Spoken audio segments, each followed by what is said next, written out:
पण ज्या निमित्तानं हे दोघे एकत्र येत आहेत त्या व्यक्तींशी संवाद साधणं तितकंच महत्त्वाचं आहे. महेश मांजरेकर ज्येष्ठ दिग्दर्शक अभिनेते आपल्यासोबत जोडले गेलेले आहेत दूरध्वनीवरून. महेशजी नमस्कार, खूप खूप स्वागत तुमचं लोकशाही मराठीमध्ये. खरं तर प्रत्येक मुलाखत घेत असताना एक नवीन जबाबदारी असते, पण आज जे महाराष्ट्राच्या मनात होतं ते तुमच्या एका मुलाखतीनं करून दाखवलं. काय भावना आहेत या क्षणी? नाही, माझ्या मुलाखतीमुळे झालं असं नाहीये. घडणार होतं ते घडलं, पण माझं फक्त निमित्त झालं.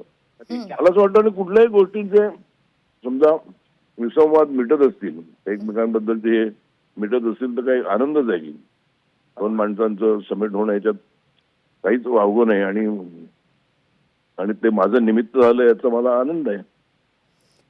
अगदी. पण आज जेव्हा मराठीच्या मुद्द्यावर दोनही ठाकरे बंधू एकत्र येत आहेत, मराठी अस्मितेचा मुद्दा, ज्या मुद्द्यावर बाळासाहेबांनी शिवसेना खरं तर स्थापन केलेली होती, आज तोच मुद्दा पुन्हा घेऊन ठाकरे बंधू जेव्हा 20 वर्षानंतर एकत्र येत आहेत, तेव्हा एक मराठी माणूस म्हणून, मराठी दिग्दर्शक म्हणून कसं पाहताय या सगळ्या क्षणाकडे?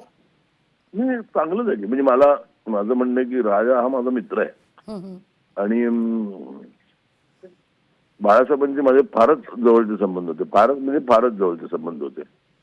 तर कुठलीही गोष्ट म्हणजे कुठलीही गोष्ट तुटणं वाईटच ना, जोडणं चांगलंच आहे. आणि मुद्दा हा महाराष्ट्राच्या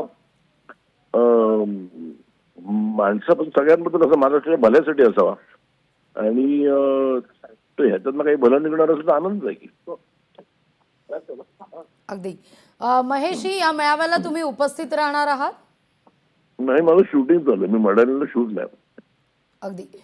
पण या मेळाव्या संदर्भात काही राज ठाकरेंशी संवाद साधलाय?